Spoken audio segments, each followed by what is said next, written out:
Hi, everyone. Welcome to Leisrealtalk. Uh, happy Tuesday, happy Wednesday. Well, today we're digging into the shocking question, why do so many high-ranking CCP officials and military officers keep disappearing? And even more chilling, could some of them have been secretly executed or drugged? The topic is heavy, so I put some flour uh, in the corner so that we could light up the setting a little bit.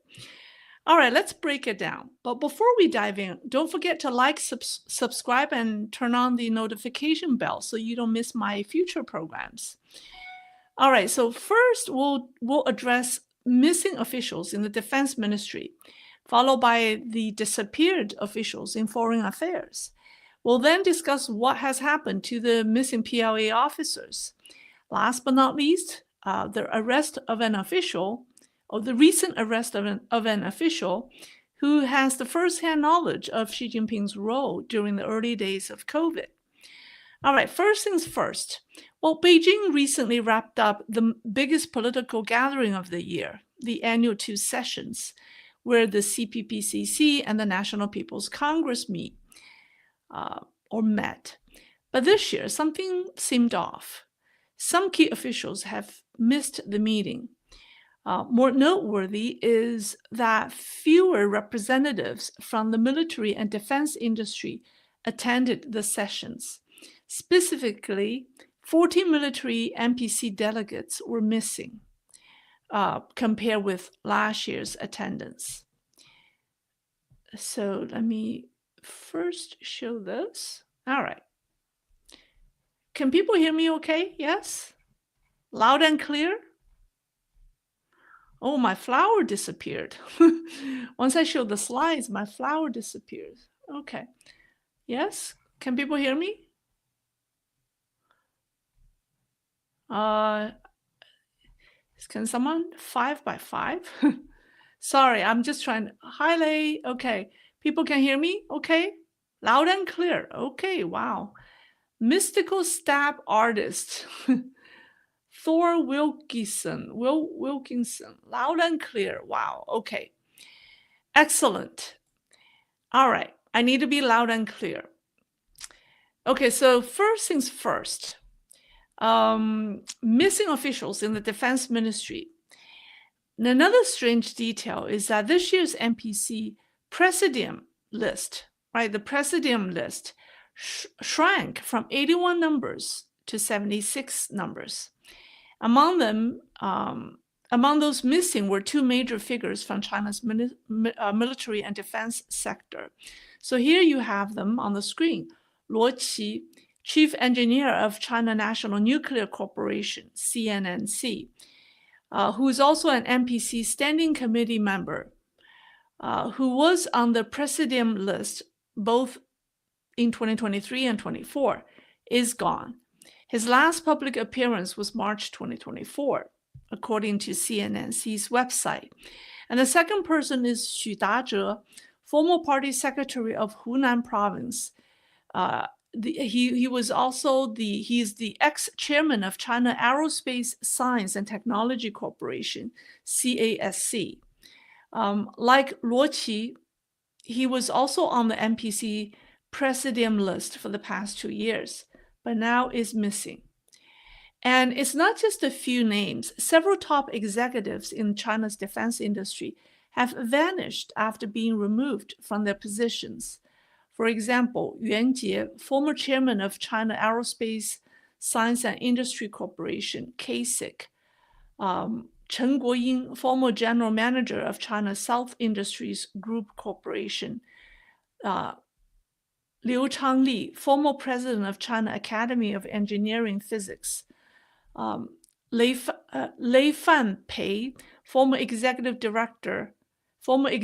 deputy director of the Central Military Civilian Fusion Development Commission Office, and Zhang Kejian, former vice minister of Industry and Information Technology, MIIT, and director of the National Defense Science and Technology Bureau, and Zhang Hongwen, former party secretary of Hefei, who is a vice ministerial level of official with a background in aerospace engineering.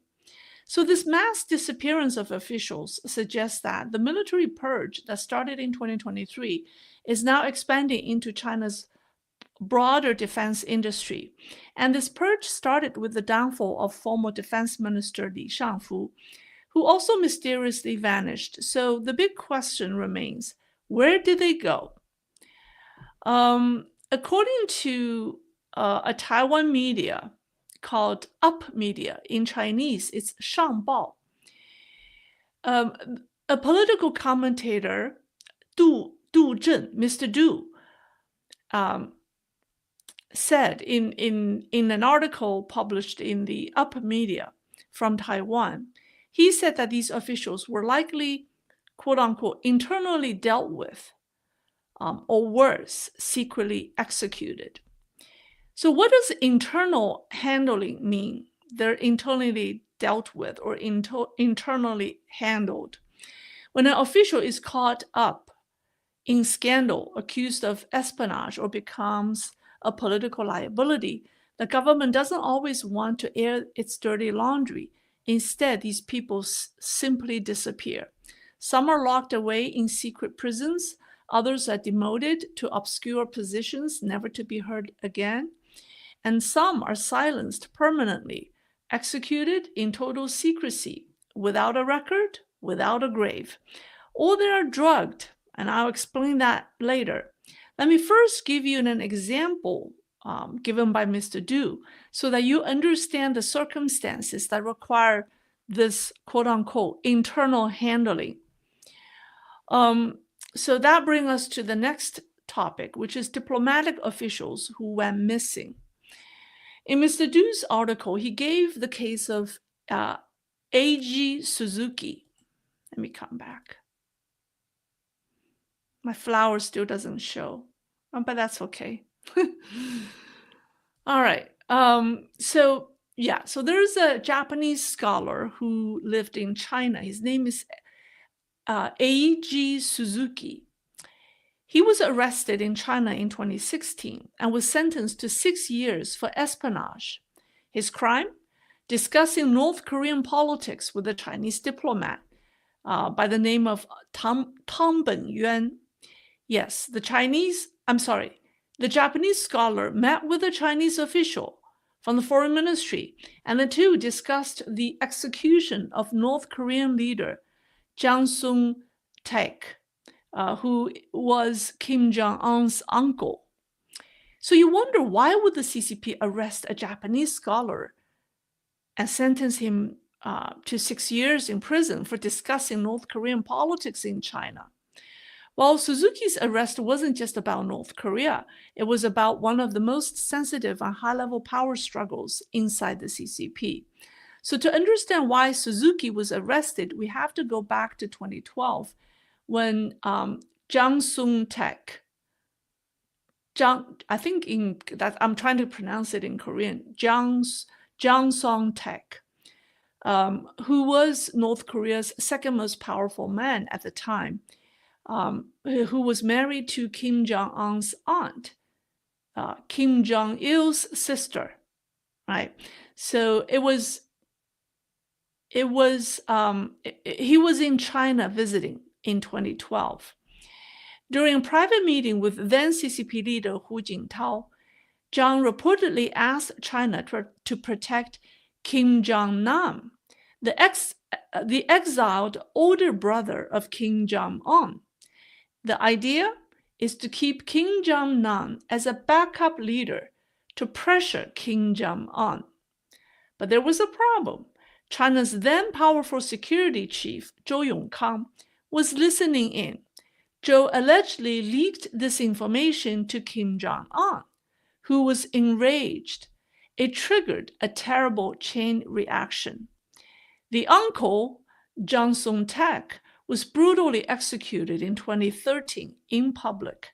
The brother, Kim Jong-nam, was assassinated in Malaysia in 2017 with poison. China's relationship with North Korea took a sharp turn for the worse.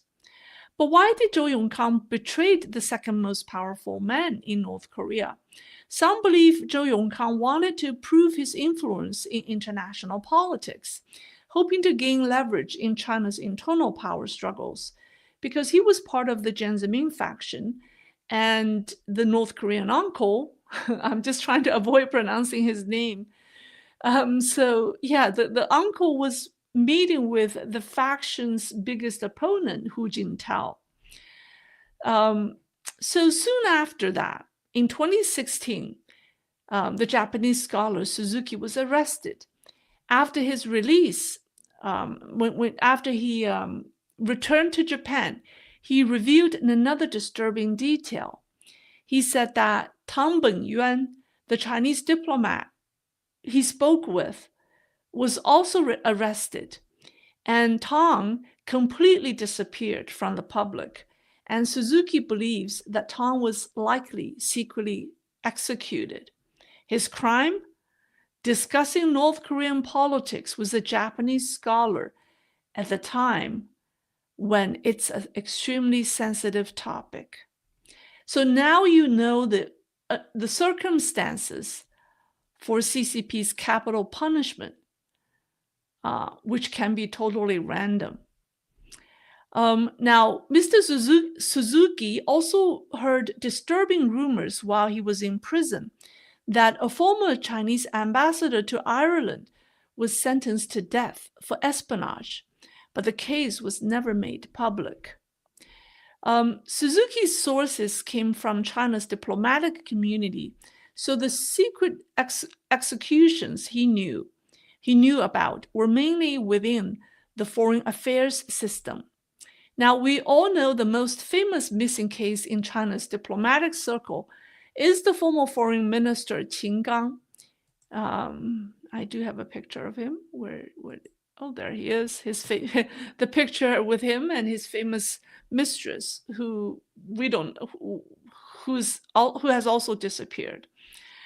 Qin Gang is rumored to have been secretly executed, though no official confirmation exists.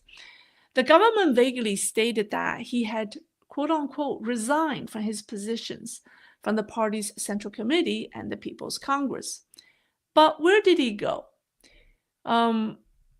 Rumors suggested that he was involved in espionage and leaked classified information. So some claim that he is executed. Now, the media outlet Politico said, I think it was in a piece, I think it was in last August, they published a piece, according to its sources from Beijing, saying that Qin Gang died in July 2023 at a military hospital in Beijing. The cause of death was either suicide or torture. Now, you also remember Deng Xiaoping's former translator, Gao Zhikai, who made an eerie remark in an interview with Mehdi Hassan, last August in London. He said Qin Gang has been swiftly dealt with, adding, "You will never see him again." Most people took Gao Zhikai's words as meaning Qin Gang is dead. Mr. Du Zhen wrote in Up Media that the former foreign minister has either been secretly executed for leaking state secret or locked up in a totally isolated camp prepared for CCP officials. According to Mr. Du's analysis of CCP's anti-corruption data in the past 2 years, in 2024, 34 senior officials were secretly dealt with. And then in 2023, another 42 officials disappeared, meaning that they probably met with the same treatment. It's either called internal handling or internal, in Chinese, it's 内部处理. Internally dealt with. So he said that in just 2 years, 70 to 80 high-ranking CCP members vanished, likely through non-public trials or worse. Now, this is just what's being uncovered, and the real number could be much higher. Now let's talk about some of the famous PLA generals who went missing. Let me now give you another source, that is Professor Yuan Hongbin, who I have mentioned before. He is a Chinese dissident based in Australia. Recently, he also revealed shocking details about the missing PLA generals. He was told by a whistleblower from Beijing that CCP officials targeted for political purges, CCP officials, including the PLA generals, those who were targeted for political purges, especially those deemed disloyal to the top leader, are subjected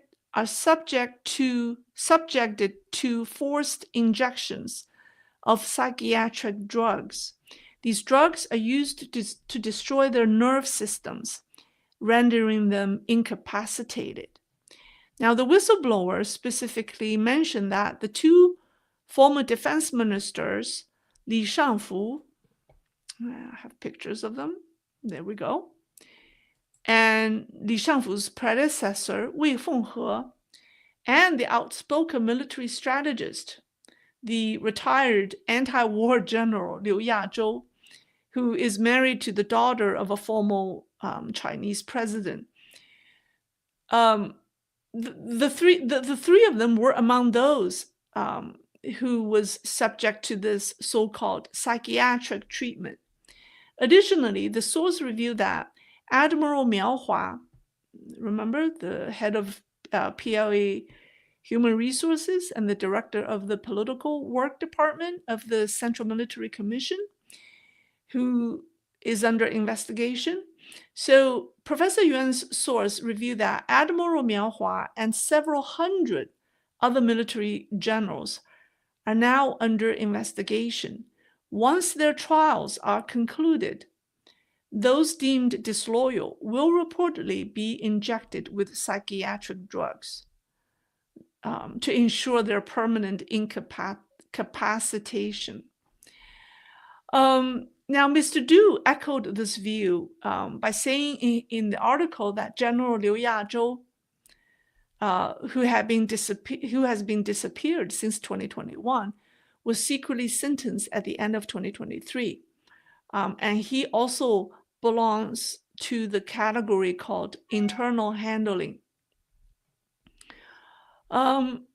So the above-mentioned officials and military leaders were secretly sentenced. At least they were given some form of hidden legal process, even if the verdict is predetermined. But there are also those who never make it to a trial. Many officials have died under highly suspicious circumstances with official explanations that don't quite add up. And CCP often attributes these deaths to suicide, accidental car crashes, sudden heart attacks, or even drowning. So if we include these questionable deaths, the real number of victims is likely far higher than the 70-80 officials estimated to have been subject to secret trials in the past 2 years. So here are some cases I want to give you. First is the former chief of China's Customs Administration. His name is Yu Jianhua. He died suddenly at the end of 2023. The official statement claimed that he succumbed to a sudden illness, but rumors suggest he shot himself after being interrogated by the Central Commission for discipline inspection. And then you have the former finance minister, Jing Renqing, who died on his own balcony at home in 2021. Officially, he burned himself to death while burning paper to commemorate his deceased wife on his balcony. The story goes that the fire spread to a bookshelf, creating a small 2 square meter blaze, and somehow he passed out from the smoke and died. most people find this story hard to believe. How could a healthy man burn himself to death on his own balcony from such a minor fire? Well, the most alarming and high-profile unexplained death is that of former Premier Li Keqiang, who was one of China's second most powerful official. He died suddenly in October 2023. Cause of death? Heart attack while swimming alone in Shanghai. Officially, it was natural causes, but many suspect he was deliberately eliminated, possibly due to 1. His growing political differences with Xi Jinping, 2. His rising popularity among the public, which made him a potential political threat. Now, I want to bring to your attention the recent arrest of another official who stirred up a lot of whispers. And this is the man who has the first-hand knowledge of Xi Jinping's role during the early days of COVID outbreak. I didn't have a picture of him. I should have. So before and after Trump's return to the White House, a growing voice in the US has been calling for holding the CCP accountable over its role in the COVID pandemic. 3 days ago, a federal judge in Missouri ruled against the CCP, ordering it to pay $24 billion in damages for hoarding personal protective equipment, PPE, during the pandemic. Simultaneously, reports have emerged that the CCP's Secretary of Hubei province during the Wuhan outbreak, his name is Jiang Chaoliang, has been arrested. Now, Wuhan is in Hubei province, right? So he was the highest ranking official in Hubei at the time when COVID broke out. There were several versions of his arrest. One version, given by Professor Yuan Hongbin, alleged that Jiang Chaoliang intended to travel to Thailand for the 2025 Chinese New Year and then escape to another country. But before he could act, the Ministry of State Security discovered his plan and arrested him along with his family. Now, you should know that, like I said, at the time of the Wuhan outbreak, Jiang was the highest ranking official in Hubei. Later, he was removed from his position. So he knows all the details about exactly what happened during the early days, right? Given that the origins of COVID-19 has remained a hot topic, if Jiang Chaoliang had successfully fled, he could have revealed detrimental information to Beijing, right? Or Beijing, yeah. I mean, he could have revealed how the decision makings were made in Beijing. However, some people doubt that Jiang ever tried to flee because they argue that the CCP has an iron grip on senior officials, making escape nearly impossible. They say that from ministerial level officials and above, or four ministerial level officials and above, the government closely monitors their movements. Jiang's personal aides, secretaries, and bodyguards all act as informants, reporting his every move to the authorities. So they say that he could not have even thought of leaving China, but they claim that he was arrested. They claim that his own words have sealed his fate, and it's still related. The reason is still related to COVID and his experience in Wuhan. So what happened, according to this version, they say that in 2024, Jiang Chaoliang had a dinner with a close associate and another high-ranking ministerial official. Believing this person to be a trusted friend, Jiang spoke freely about his experience during the early days of the outbreak. He revealed that all major decisions regarding the Wuhan outbreak were made by Xi Jinping himself. from punishing the whistleblower, Dr. Li Wenliang, to locking down Wuhan, to keeping international flights open, even allowing infected individuals to board flights to other countries. So Zheng insisted that he only followed Beijing's direct orders and had never acted against CCP policy. He reportedly feels that he is being unfairly blamed for the COVID cover-up. But what he didn't expect was that his so-called friend turned him in. The conversation was reported directly to the Minister of State Security, Chen Yixing.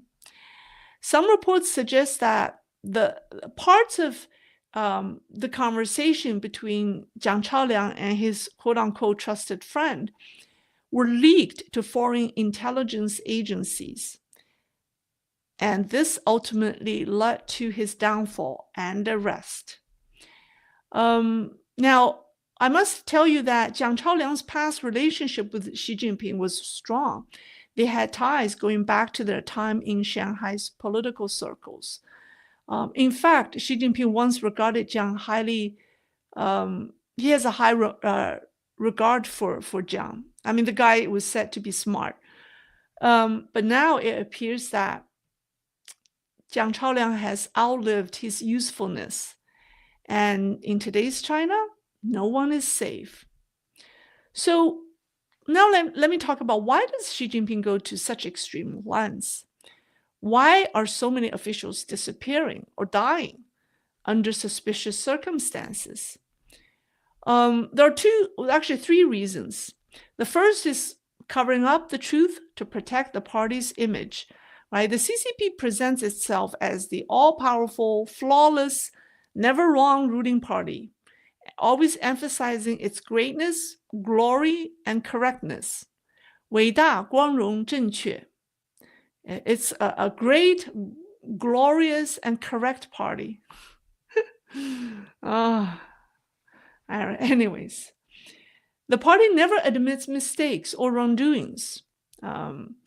Every high-ranking official, whether in the military, foreign affairs, or state-run enterprises, was personally approved by Xi Jinping, supposedly. That means if an official is caught spying for foreign governments, leaking state secrets, or attempting to defect, or even making poor judgment or mistakes, it would directly cause embarrassment to the top leader. A public trial would expose corruption, espionage, and treason at the highest levels, damaging the party's mighty status and the top leader's carefully controlled image. So that's a big no-no. What's the easiest solution? Eliminate the troublemakers in secret, make them vanish without a trace, and erase them from history. That's reason number one. Reason number two is instilling fear to strengthen control. Think about it. If a foreign minister to defense ministers, top military generals, can vanish overnight, then who in the government would dare challenge the top leader? The strategy of fear isn't new. The CCP has used it for decades, right? During the 50s, during the purges of the anti-rightist campaign, which targeted intellectuals and critics, and during the Cultural Revolution. And then the third reason is shifting the blame. The CCP secretly executed a group of officials and police officers after the Cultural Revolution in 1976. Because Mao Zedong personally ordered and launched the Cultural Revolution, holding its key perpetrators accountable would have implicated Mao Zedong himself and raised questions about CCP's legitimacy. So to avoid this, the CCP came up with a compromise. Instead of openly punishing those who are indeed responsible for torture and abuse, they secretly executed police officers who had actively participated in the brutality. These individuals were sent to Yunnan to be secretly executed, while their families were informed that they had died in the line of duty. And similarly, in 1977, the CCP secretly executed a group of military personnel using the same method, sending them to Yunnan and then informing their families that they had died while serving the country. So this allowed the party to cover up Mao Zedong's crime or some other leaders' crimes while maintaining its grip on power.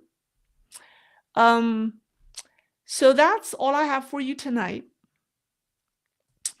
And let me bring back my flowers. All right, that's all. I feel like it's such a heavy subject, so I brought flowers here. Let me rotate it. Here, yeah. All right, good. Let me see if people have questions for me. Oh, I see a super sticker from Alan Mendel. Well, thank you, Alan. Thank you.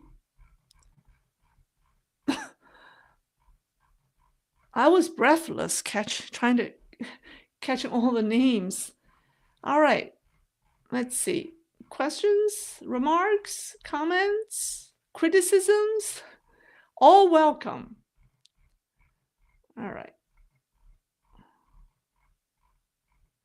And please don't criticize my flower. They're pretty. You can criticize me, but not my flowers. They're really pretty here. All right.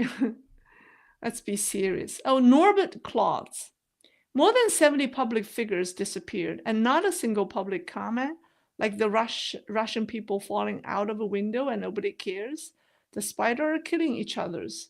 Yeah, 70 of them disappeared.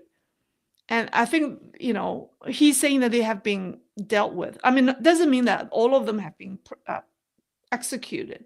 It doesn't mean, but they've been dealt with. Locked up somewhere, yeah, or executed, yeah. Question forwarded by Chris from Wilkison. Hello, Lei. Have you talked to other China programs like China Uncensored, Serpenza, Laowai 86, or China in Focus? No, I have not. Even though I know them, they send me very nice emails in the beginning days of my YouTuber's life to encourage me. Laowai 86 and Serpenza send me very nice emails to encourage me. And also China Uncensored, Chris Chappell. So, but we haven't done programs together. I'm open to the idea, but nobody approached me. And also our styles are a little different. WSE lack. Well, thank you. Wise lack. Does that stand for wise lack? Oh, another question from Mark Olson. I respect and I'm very grateful for your information. Thank you very much from Minnesota. Keep safe, keep well. Well, thank you, Mark, from Minnesota. Somebody asked me, will you ever interview Yuan Hongbin?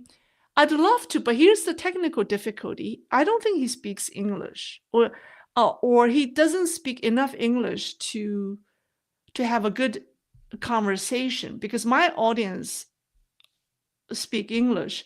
So if we do a program, I like to interview people who are fluent in English. Otherwise, it would be very difficult. Otherwise, it wouldn't be live. I would have to do the interview in Chinese and then translate it. But then that would be the same. Then that defeats the purpose, right? He accepts interview from other people. So oftentimes, some of the very best China experts, they do not speak English. So it's hard for me to interview them. Love the flowers. Well, thank you. Thank you, Nick Fury. Mark Irwin. Well, thank you, Mark. Thank you for the generosity. From Harry How. I have a hard time saying the name. Can you tell us about Zhao Leji and Li Xi? Oh, yes. Oh, I should have told you. The biggest disappearance today is the Politburo Standing Committee member Zhao Leji, who is the head of the National People's Congress, who went missing for the past 2 days. He missed several sessions. He also missed the concluding session of the 2 session. But his deputy hosted the meeting and gave an explanation. They said that he has respiratory condition. He has a respiratory condition. It's very rare that CCP announce the health condition of its top officials. Now, some people do not believe he has respiratory infection that prevented him from joining the meeting. I tend to believe that it is health problem. I tend to believe it is health problem that has prevented him. I mean, think about the level of outbreaks in China. And it has to affect the CCP leaders. I mean, there were thousands of them, meeting in multiple sessions in an auditorium for the past couple of days. I mean, if one has it or a few has it, then they're all. It's just it's just hard to believe that none of them ever get infected. So I tend to believe it is health related. If it's political, if it's corruption or loyalty issues, I don't think they're going to announce health. They'll probably be quiet. So, I mean, it's hard to say, but I think 65% of the chance is health related. 35% is something else.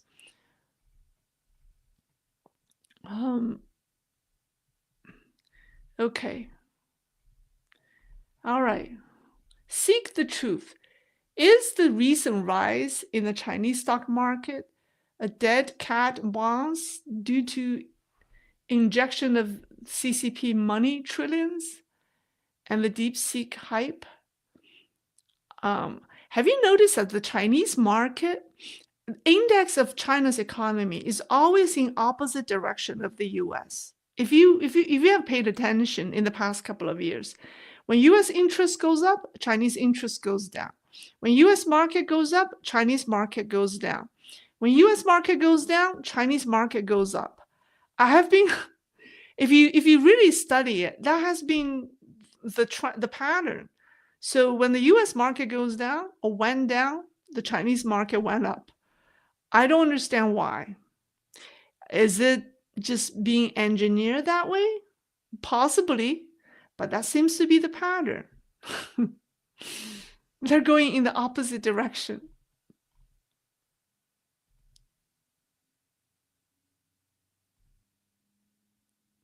Thanks for the clarification of Yuan Hongbin. Yeah, I don't even, yeah, we're fans of him. Yeah. The people who give different opinions about the real reason of Jiang Chaoliang's arrest, I think the former head of Hubei province, his arrest is absolutely tied to COVID. As far as whether he tried to escape China during the Lunar New Year, I think in my opinion, it's 50-50. Both the people who disclose the information on both sides are credible sources. They are China experts that I respect very much.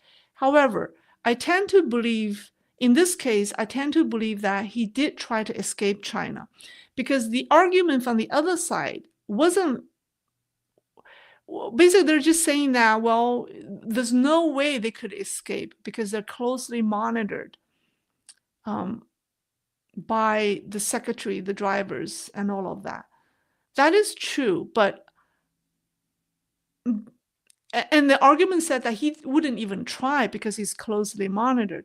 But I think he would give it a try because he understands he could be in a very dangerous situation if he stayed in China.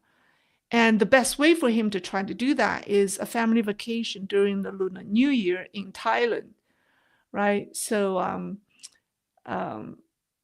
So yeah, I think that it's possible. It's very possible because he understands the risk for him to stay in China because he knows too much. All right. From Boiled Hobbit. I have read that the Three Gorges Dam is falling apart. Is this true? And how does this affect Taiwan's counter strategy? Oh, if the Three Gorges Dam falls apart, China is finished. Half of the country will be incapacitated. I mean, if the Three Gorges Dam collapse, water level. I did a program. There was a model. There was a computer model that estimated that water level in Shanghai would rise several meters, meaning that Shanghai is the end of the Yangtze River, right? When the river enters the ocean, so it's at the end of the Yangtze River. The water level in Shanghai will rise several meters. So I have calculated that anyone lives below third story, or anyone who lives, you have to be safe in the third stories and above in order to not be submerged by water. So the entire Shanghai city will be finished. So it's deadly. Yeah. And when that happens, I think the regime will collapse overnight. I'm also making a video, by the way. I'm making a video on the impact of the Three Gorges Dam on the Earth. It's not just deadly to China, it's also deadly to all humanity. I'm actually making a video. Chris is editing it. It's going to be released in a couple of weeks, but in the other channel, in Lei's Looking Glass channel. All my edited videos will be released in the other channel, and this channel will be live streams focusing on current affairs. So if you haven't subscribed to my other channel, please do. And I think that would be an eye-opening program to talk about the risk of the Three Gorges Dam on the globe, on Earth. All right. Okay, Wesley Bruce. Zhang Song-taek may have been running North Korea. Kim Jong-il was sick. After 2013, Kim Jong-nam, the foreign minister, may have been running the country until 2018. But Kim Jong-nam was assassinated in 2017, right? Yeah, you're right. So his uncle, Zhang Song-taek, was very powerful. He was running the country under his father. But that just shows you how cold-hearted Kim Jong-un is. He doesn't like the idea that his uncle is talking to China about keeping his brother around as a backup. I mean, they're not talking about overthrowing him. They're just saying keeping his brother around as a backup, as kind of a check and balance. But he didn't like that idea. It just shows you how cold-hearted the man is. But thank you for sharing the information.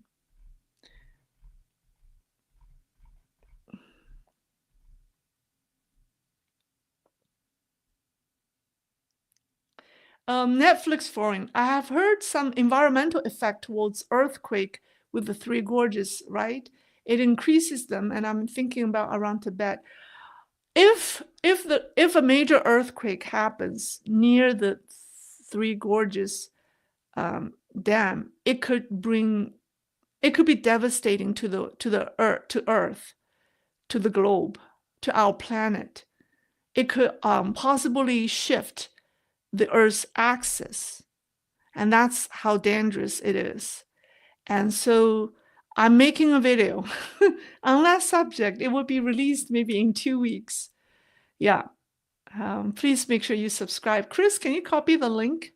Can you copy the link in the description so people can click? Thank you. James Muston, what Xi Jinping deals out to others will come for him. He's not human. It's they're all like that. From Mao Zedong to Deng Xiaoping. Deng Xiaoping randomly killed people. Deng Xiaoping killed, I mean, those people that I mentioned at the end, the police officers and military officers that they killed in 1976 and 1977 were ordered. The ones in 1977. No, not those. I'm sorry. Yeah, there were. I got it mixed up. There was another group of Chinese military officers and police officers who were ordered to be executed during Hu Yaobang's time. I think it was in the early 80s. So they were all the same, whether it's Mao Zedong, Deng Xiaoping, or Xi Jinping. They're the same. These three are on par. Yeah, they have all killed their own people in order to stay in power. Okay. Yeah, Chris just posted the channel there. Okay. Thank you for this show. I like it a lot. Oh, thank you. Invisible Majority. Thank you, Invisible Majority. Rain. Did you make the Looking Glass channel logo similar to where did that question? Similar to the sickle, or was that just a coincidence? No, it was a looking glass. My designers spent a lot of time, trying to create a looking glass. It's not a sickle at all. Can you tell it's a looking glass? Di Dongshen, you can interview Chinese experts in Chinese, like what Jennifer Zheng does. She adds English subtitles, can also use AI live translation. Yeah, I did a number of interviews, and some of my fans give me feedback. They're saying that they're not, because they're edited, they're not as interesting. What I would really love to do is interview these experts live and take questions from you guys. That would be good. I think that's more, because for me to sit there and tape an interview and then add English subtitles, I don't think it's very interesting. And because we don't need a dialogue, they can just talk, because when they open their mouth and give you the insight, and that's interesting. So the only time doing an interview is meaningful is when I involve all of you, when it's live and when it's interactive. But because they don't speak English, it becomes technically difficult, unless I could do simultaneous translation. If you don't mind, I could, you ask the question in English, I translate into Chinese, they answer in Chinese, I translate back to English. I mean, I've done this before, but it would just drag on longer. If you guys are okay with that format, maybe we could give it a try.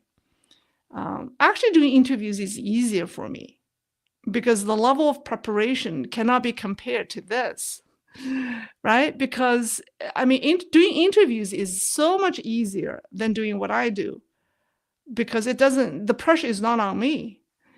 So I really choose the more difficult route. Anyways, that's all for today. All right. Thanks to my flower. All right. So that's all for tonight. I'll see you in a few days. Okay. Bye-bye.